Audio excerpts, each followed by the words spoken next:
Good afternoon everyone, মৌসুমী লাইফস্টাইলে আরও একটি ব্লগে তোমাদের স্বাগত। আর আফটারনুন এই কারণেই বললাম কারণ আজকে কিন্তু সকালবেলা আমি ব্লগ শ্যুট করা শুরু করিনি। এখন বেলা 12:30 বাজে। কালকে কি হয়েছে জানো তো, বললাম না মামের একটু জ্বর জ্বর এসছে, গলা ব্যথা। তো রাত্রেবেলা মিঠিও ওরকম খুব কাজ ছিল, ঘুমাতে পারিনি। মাম রাত্রেবেলা গলা ব্যথা, ওরা তারপরে রাত্রেবেলা হালকা জ্বর এসেছে, ওকে ওষুধ দেওয়া, এই করতে করতে রাত 2-2:30 বেজেছে শুতে। তারপরে দেখলাম আমার নিজেরও না ভোর রাত্রেবেলা জ্বর মতো এসেছে। নিজেও দেখছি যে ভোর রাত্রেবেলা গাটা না মানে 100 মতো টেম্পারেচার, এত শরীর খারাপ লাগছে। আমি সকালে কিন্তু আজকে ডায়ালিসিস নিতে যেতে পারিনি, এত কষ্ট হচ্ছিল যে আমি উঠে যাব, আমার সে ক্ষমতা নেই। রাত্রেবেলা শুতে শুতে 2:30-3:30 মানে ঘুমাতে ঘুমাতে 5টায় উঠে যে আমি আবার বেরোবো আমি পারিনি। তারপর ডায়ালিসিস ইউনিট থেকে ফোন করলো, তাদেরকে সত্যি কথা বললাম যে এরকম মেয়েদের জ্বর, আমারও শরীরটা খারাপ, আমি বেরোতে পারিনি, কালকে আমার শিডিউল টাইমে আমি ডায়ালিসিস নিতে যাব। ওরা এখনও কনফার্মেশন দেয়নি, দেবে বিকালবেলা। যাই হোক, তারপরে উঠলাম তো বেশ বেলা করে, উঠে সকালে রুটি আলু ভাজা করলাম। আর কালকের পায়েস ছিল, সেই মিঠির জন্য করেছিলাম, এক্সট্রা পায়েস ছিল। দাদা সেই রুটি আলু ভাজা পায়েস খেয়ে দাদা অফিসে বেরিয়ে গেছে অনেকক্ষণ। তারপর ভাবলাম কি একটু চটপট রান্নাটা করে নিই, তারপরে আমি ব্লগ শ্যুট শুরু করব। মানে এত শরীরটা খারাপ লাগছে না, মানে ঠান্ডা লেগেছে, গলা টলা একটু ব্যথা। আর কিরকম যেন কালকে রাত্রেবেলা, এটাও মানে বলতে ভুলে গেছি, রাত্রেবেলা হঠাৎ দেখছি কি আমি শোয়ার পরে আমার এইসব চোয়াল টোয়ালগুলো যেন আটকে আসছে, খুব কষ্ট হচ্ছে। বুঝতে পারছি যে আমার প্রেশারটা মনে হচ্ছে বেড়ে গেছে। সাথে সাথে দাদাকে বললাম একটু প্রেশারের মেশিনটা নিয়ে আসো। তখন প্রেশারের মেশিনটা নিয়ে এলো, দেখা গেল ওপরেরটা 181 আর নিচেরটা 119, এতটাই প্রেশার বেড়েছে। ওই রাত্রেবেলা আবার প্রেশারের ওষুধ খেলাম। মানে সব মিলিয়ে রাত্রেবেলা ওরকম সমস্যা হয়, সকালে উঠতে পারিনি, ডায়ালিসিসেও যেতে পারিনি। তারপর ভাবলাম শরীরটা যখন খারাপ, সকালবেলা একটু চটপট রান্নাগুলো করে নিই, করে নিয়ে তারপরে একেবারে ব্লগ শ্যুট শুরু করব। চলো তোমাদের সাথে শেয়ার করি কি কি রান্না করেছি। তো জানো এটাতে তো আমার ভাত থাকে, ভাত আছে ওটায়। এটাই হচ্ছে আলু পটলের নিরামিষ তরকারি, এখনও দেখো ধোঁয়া বেরোচ্ছে। এটা ওই ডালনা বা যাই হোক, মানে নিরামিষ তরকারি আলু পটলের। এটাই হচ্ছে কাতলা মাছ, এটা পোস্ত দিয়ে করেছি, পোস্ত পেঁয়াজ দিয়ে কাতলা মাছ। এটাই ডাল। এটাই যেমন দুধ জাল দিই, সে দুধই আছে, সকালবেলা মিঠি খানিকটা খেয়েছে। মিঠি দুধ ছাড়া কিছু খাচ্ছে না, সকালবেলা দুধটা আগে জাল দিয়েছি, দিয়ে মিঠিকে দুধ হরলিক্স খাইয়েছি। তারপরে ওই রুটি আলু ভাজা করেছি, দাদা রুটি আলু ভাজা খেয়ে গেল, মামও রুটি আলু ভাজা খেলো একটা, ও একটা রুটি, মানে যেহেতু গলায় ব্যথা পাচ্ছে না, ও একটা রুটি আলু ভাজা খেলো। ওরা পায়েস টায়েস খায়নি, আমিও একটা রুটি আলু ভাজা খেয়েছি, ব্যাস। ওই মোট সকালে 4টে রুটি করেছি, দাদা 2টো খেয়ে গেছে, মামা একটা, আমি একটা, ব্যাস হয়ে গেছে। তারপরে আবার একটুখানি চা খেলাম, সকালে আজকে চা খেতে দেরি হয়ে গেছিলো, ওই জন্য ভাবলাম একেবারে ব্রেকফাস্টটা করে নিই, কারণ উঠেছেই তো দেরি করে। তারপরে ব্রেকফাস্ট করে চাটা খেলাম, খেয়ে দাদা বেরিয়ে গেল। আর আমি বললাম তাহলে চটপট রান্নাটা বসিয়ে দিই, কারণ ভালো লাগছে না, ঘুম ঘুম পাচ্ছে। চটপট রান্নাটা করে নিই, করে নিয়ে তারপরে আমি মানে একটু শুতে যাব।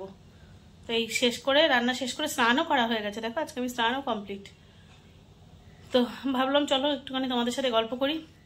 এবার ঘরে যাব, গিয়ে শুয়ে শুয়ে কালকের ভিডিওটা এডিট করব, তারপরে সেটাকে আপলোড দেবো, দিয়ে একটু ঘুমাবো। তো চলো ভেতরে গিয়ে কথা বলতে বলতে তোমাদের সাথে আবার ফিরে আসছি। মেয়েরা অলরেডি ঘরে ঢুকে গেছে, ওদেরও স্নান হয়ে গেছে। মাম গিয়ে পুজো করে ফেলেছে, মাম পুজো করে সব কিছুই তাড়াতাড়ি হয়ে গেছে আজকে। মাম পুজো করেছে, আমি আর ঠাকুর ঘরের দিকে যাইনি। আর মিঠির তো শরীরটা ভালো না, ও বসেই আছে। ও সকালে একটু ড্রয়িং করছিল, পড়তে আর বসায়নি, এই 2 দিন আর প্রেশার দেয়নি, কারণ ও এমনিতে পড়াশোনায় খুব ভালো। ও নিজেই সবসময় বরং আমার পেছনে ঘুরে বেড়ায় যে পড়তে বসাও পড়তে বসাও, কিন্তু এই 2 দিন ওর শরীর ভালো নেই বলে আমিও আর কিছু বলছি না। তো যাই হোক, চলো ঘরে যাই, আবার তোমাদের সাথে একটু পরে ফিরে আসছি। তো তারপরে এসে একটু শুয়েছিলাম, তারপরে শুয়ে শুয়ে একটু তোমাদের কালকে যে ব্লগটা সেটা এডিট করলাম, করে মামকে বললাম এক্সপোর্ট কর, আমি একটু ঘুমাইনি ঠিক, কিন্তু তবুও চুপ করে চোখ বন্ধ করে শুয়েছিলাম, ভালো লাগছিল না। মিঠি পাশে বসে ড্রয়িং করছিল, 3 জনেরই স্নান হয়ে গেছিল। তা ওই শুয়ে শুয়ে সব করে আমি আবার একটু ঘুমিয়ে পড়ছি। দেখো মিঠির অবস্থা। হাই বলো। তো মিঠি কিন্তু এখন আগের থেকে অনেকটাই ভালো আছে। তারপরে এই দুপুরবেলা খেয়ে দিয়ে নিলাম, এখন বসেছি দেখো ওষুধের ডিব্বা নিয়ে। খাওয়ার পরে তো দুপুরে বেশ কিছু ওষুধ থাকে, সে ওষুধ নিয়ে বসেছি। আর এই যে মিঠি, তুমি বলো কেমন আছো আন্টিদের? কিন্তু মুখে এই যে ঘাটা একটু দেখিয়ে দাও, জ্বর ঠোসা। তো মিঠির ওই জ্বর ঠোসাটা কমেছে কিন্তু পুরো সারেনি, অনেকটাই আছে। ওর খেতে কষ্ট হচ্ছে, ও খেতেই পাচ্ছে না, ও একদমই খেতে পাচ্ছে না। বলতে গেলে লঙ্কা ছাড়া রান্না হচ্ছে, ওই একটু লঙ্কা ফোড়ন দিচ্ছি ব্যাস, ওটুকুই, লঙ্কা ছাড়াই রান্না করছি, এছাড়া উপায় নেই। তো এইবার ভাবছি এবার একটু শোবো। তখন শুয়েছিলাম, শুয়ে আমি আজকে সকাল থেকেই প্রায় বেশি সময়টা কাটলো, মানে শোবো না, শুধু শোবো না, একটু ঘুমাবো, তারপরে আবার উঠবো, উঠে আবার ওই যে বিকালবেলা আবার একটু মিঠি রান্নাবাটি নিয়ে খেলা হবে, তাই না? আন্টিদের বলো তোমার রান্নাবাটি দেখে, দেখো। আর বড়টা উপরে বসে বসে ফোন ঘাটছে। তো চলো একটু শুই, তারপরে আবার ফেরত আসছি তোমাদের কাছে। আমি এখন বসে বসে মেসেজ পড়ছিলাম। সোমা চ্যাটার্জি দি জানতে চেয়েছেন আমি কোথায় থাকি, তো এছাড়াও আরও অনেক দিদিরাই জানতে চেয়েছেন। তো তাদের সবার জন্য বলি, দিদি আমি দক্ষিণ কলকাতায় থাকি, যাদবপুরের খুব কাছাকাছি একটা অঞ্চলে, স্পেসিফিক লোকেশনটা আমি অন্য এক সময় জানাবো। আর আপনারা মাম মিঠিকে যে এত সবসময় ভালোবাসছেন, আদর পাঠাচ্ছেন, আমি কিন্তু প্রতি মুহূর্তে মাম মিঠিকে সেই আপডেটগুলো দিই, এবং ওই জন্য মিঠি দেখবেন বারবার কিন্তু ভিডিওতে ফিরে আসে, শুধু বলে আন্টিদের সাথে একটু কথা বলি, আন্টিদের সাথে একটু কথা বলি। ওরাও কিন্তু খুব ভালোবাসে যে আপনাদের এই কমেন্টসগুলো দেখতে পড়তে। তো এইভাবে প্রতি মুহূর্তে পাশে থাকার জন্য সত্যিই দিদি আপনাদেরকে না ধন্যবাদ দেব না, কারণ আপনারা সত্যিই আমার দিদি হয়ে গেছেন, নিজের লোকের মতোই মনে হয়, তাই আলাদা করে ধন্যবাদ দিয়ে আপনাদের এই ভালো লাগাগুলোকে আমি ছোট করে করতে চাই না। তো সবাই ভালো থাকবেন দিদি, আর এইভাবেই আমার ব্লগকে সাপোর্ট করে আমার পাশে থাকুন। হয়ে গেছে, আর আমি এসেছি আমার ঠাকুর ঘরে। চলো আমার গোপাল সোনার দর্শন করো, চলো আগে গোপাল সোনাকে খাইয়ে নি, তারপর তোমাদের কাছে আবার আসছি।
দেখলে সন্ধ্যাবেলা টিফিন করা হয়ে গেছে, আর তো দাদা অফিস থেকে চলে এসেছে, তাই জন্য তো টিফিনটা করলাম। মিঠির দুধও হয়ে গেছে। তো চলো সবাইকে খেতে পেতে দিই, তারপরে আবার আসছি। তো এখন সন্ধ্যাবেলা বসে আছি, সন্ধ্যাবেলা সবার চা খাওয়া, টিফিন করলাম, তোমরা তো দেখলে টিফিন খাওয়া সব হয়ে গেছে। এখন মাম গেল পড়তে, আর মিঠিও রেডি হয়ে গেছে, মিঠি যাবে ড্রয়িং ক্লাসে। তো ওরা ড্রয়িং ক্লাসে যাক, তারপরে আমার এখন নতুন নতুন বেশ কিছু বন্ধু হয়েছেন যারা পুরনো ভিডিও হয়তো অতটা ফলো করেননি, তাদের বেশ কিছু জিজ্ঞাসা আছে। তা ভাবলাম চলো এখন তো বাড়িটা ফাঁকা থাকবে, কারণ মাম অলরেডি পড়তে বেরিয়ে গেছে, আর মিঠিকে ওর বাবা নিয়ে এখন ড্রয়িং ক্লাসে যাবে। তা ভাবলাম সেইটুকু সময় আমার নতুন বন্ধুদের প্রশ্নের উত্তরগুলো আবার দিই। তো চলো মিঠি বেরিয়ে যাক, তারপরে আমি আবার ফিরে আসছি। তো মিঠি রেডি হয়ে গেছে, মিঠি যাচ্ছে ড্রয়িং ক্লাসে, মিঠি রেডি হয়ে গেছে, ওর বাবা ওকে দিয়ে আসবে, আর আমি ভাবছি এখন বসে বসে তোমাদের সাথে একটু গল্প করব।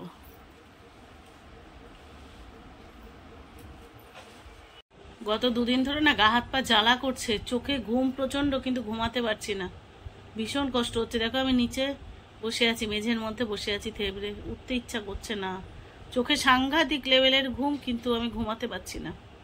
দুপুরে প্রচুরক্ষণ শুয়েছিলাম, কিন্তু ঘুম আসছে না চোখে। যাই হোক, এখন বেশ কিছু নতুন বন্ধু এসেছে আমার চ্যানেলে, যারা আগে মানে ছিলেন না, তারা সেই জন্য হয়তো পুরোনো ভিডিওগুলো দেখেননি, তাদের রিকোয়েস্ট করব, ওগুলো দেখলে আপনারা সব জানতে পারবেন। তবুও আপনাদের রিকোয়েস্টে বলি, অনেকে জানতে চেয়েছেন আমার ট্রান্সপ্লান্টটা কেন হলো না, ক্যান্সেল কেন হলো। তো তাদের জন্য বলছি, আমার আসলে রাইট সাইডে কিডনিতে একটা ছোট্ট টিউমার হয়েছিল, যেটা গত 2.5 মাস মানে 21শে ফেব্রুয়ারি ওটাকে অপারেট করতে হয়েছে, এবং সেই টিউমারটাকে টেস্ট করে দেখা যায় রেনাল সেল কার্সিনোমা, অর্থাৎ মানে ওটাও এক ধরনের ক্যান্সার, যেটা স্টেজ 2তে আছে। সেই অবস্থায় যদি আমার ট্রান্সপ্লান্ট হয়, তাহলে সেই যে কিডনিটা আবার নতুন বসবে সেটাও ফেল হয়ে যাবে, মানে সেটা শরীর নিতে পারবে না। সেই অবস্থায় খুব স্বাভাবিকভাবেই ডাক্তার রিস্কটা নেবে না, তাই আমার ট্রান্সপ্লান্টেশন ডাক্তার আপাতত ক্যান্সেল করে দিয়েছেন। এবং ওখানে মানে যে রিপোর্টটা আমার এসেছে, এমনি মুখে ডাক্তার বলেছেন যে 2 বছর বাদে আমরা দেখবো, যদি সুস্থ থাকে তখন ভাববো। আর যে রিপোর্টটা এসেছে তাতে লেখা আছে যে যদি আমি 2 বছর বেঁচে থাকি এবং রোগটা যদি ফার্দার না ছড়ায়, তখন বিভিন্ন টেস্ট করে সেটা বোঝার পরে ডাক্তার সিদ্ধান্ত নেবেন কি হবে। তো আপাতত এরকম, এই কারণে আমার ট্রান্সপ্লান্ট ক্যান্সেল হয়ে আছে। এখন প্রতি বছরে একবার করে ওই ক্যান্সার টেস্টটা হবে।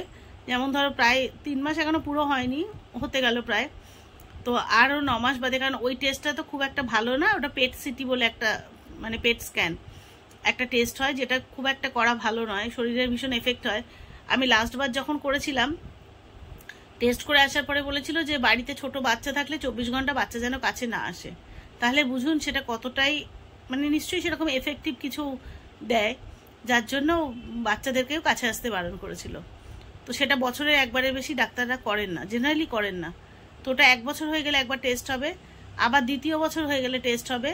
এবার সেই টেস্টের উপরে ডিপেন্ড করে ট্রান্সপ্লান্ট আদতেও হবে না হবে না। আর সেই 2 বছর অবধি আমার এই ডায়ালিসিস নিয়ে সুস্থ থাকাটাই এখন সব থেকে বড় চ্যালেঞ্জ। আর দেখা যাক, মানে এই কারণে আপাতত আমার ট্রান্সপ্লান্টটা ক্যান্সেল হয়েছে, কারণ আমার ট্রান্সপ্লান্টেশনের জন্য পুরোপুরি আমরা প্রস্তুত ছিলাম। আমার যিনি ডোনার ছিলেন তার সাথে আমার 70% ম্যাচ হয়ে গেছিলো কিডনি, মানে জেনারেলি 40% ম্যাচ হলেই মানে আর কি নেওয়া যায়, তো সেখানে আমার 70% ম্যাচ ছিল। ওটা যেন কি একটা কি টেস্ট, প্রথমে তো একটা ম্যাচিং ক্রস ম্যাচিং হয়েছিল, তাও এই ছেলে টেস্টে আমার 70% ম্যাচ হয়ে গেছিলো। কিন্তু আমার কপাল খারাপ, এবং সব হয়ে গেছিলো, আমাদের ডোমেশিয়াল হয়ে গেছিলো, আমাদের পুলিশ ভেরিফিকেশন হয়ে গেছিলো, আমাদের কোর্টের কাজ হয়ে গেছিলো, সব হয়ে গেছিলো, শুধু বাকি ছিল স্বাস্থ্য ভবনের পারমিশনটা। সেটা আমরা ইচ্ছা করে একটু দেরি করে নিচ্ছিলাম, কারণ স্বাস্থ্য ভবনের পারমিশন হয়ে গেলে মোটামুটি 15 দিন 1 মাসের মধ্যে হসপিটাল ডেট দিয়ে দেয় মানে ট্রান্সপ্লান্টের জন্য। কিন্তু আমার যেহেতু টিউমারটা ধরা পড়েছিল এবং ডাক্তার একটা সাসপেক্ট করেছিলেন যে ওটা ভালো নয়, তো আমরা একটু ডিলে করছিলাম যে ওই রিপোর্টটা আসুক, দেন আমরা স্বাস্থ্য ভবনের পারমিশনটা নেব। তো যাই হোক, আমারও কপাল খারাপ, ট্রান্সপ্লান্টটা ক্যান্সেল হয়ে গেল। এই মানে আমি জানি এই কথাটা আমার বলতে ভালো লাগে না, কিন্তু কি করব, মানে যেটা সত্যি সেটা সবাই যখন আমার বন্ধু হয়েছেন তারা তো জানতে চাইবেনই, তো তাদেরকে জানানোও আমার কর্তব্য, কারণ সোশ্যাল মিডিয়ার মাধ্যমে তাদের সাথে এখন আমার খুব ভালো একটা সম্পর্ক, এবং প্রতি মুহূর্তে তারা আমার খোঁজ নিচ্ছেন। সেই জন্য আমি এটা আবার নতুন করে জানালাম আপনাদের। ধরুন রাত্রেবেলা আবার একটু, দুপুরে যা রান্না করেছিলাম সব বেশি বেশি করে করেছিলাম, তো রাত্রে রান্না করার কিছু নেই, শুধু একটু ভাত করতে হবে। এবার যেহেতু মানে মিঠি তো এখন মুখে আর কি রুটি কিছু খেতে পাচ্ছে না, মামটারও গলা ব্যথা, তো ভাতই করবা। দাদা যেহেতু দুপুরে বাড়িতে ভাত খায় না, মানে ইয়েতে অফিস ক্যান্টিনে খায়, রাত্রে জেনারেলি ভাতটা করারই চেষ্টা করি। তো ডাল, মাছের ঝোল, ফুলকপি না পটল আলুর তরকারি সব আছে, তো শুধু ভাতটা করব। তো এবার গিয়ে ভাতটা বসাই, তারপরে আবার ফিরে আসছি। এখন রাত 11:35, আর আমাদের সবার খাওয়া দাওয়া হয়ে গেছে। মাম তো চলে এসেছে তাড়াতাড়ি, মাম যে পড়তে গেছিল ওখানে গিয়ে এমন শরীরটা খারাপ হয়ে গেছে, মাম পুরোটা পড়া কমপ্লিট করতে পারিনি, 10টায় চলে এসেছে। তারপরে আমি একটু সময় লাগলো খাওয়া দিতে, তারপরে খাওয়া দাওয়া করে এবার মিঠির তো খেতে অনেক সময় লাগছে। তবে এটা ঠিক কথা যে মিঠি একটু অল্প দুগাল হলেও ভাত খাচ্ছে, একেবারেই খাওয়া বন্ধ করে দিয়েছিল।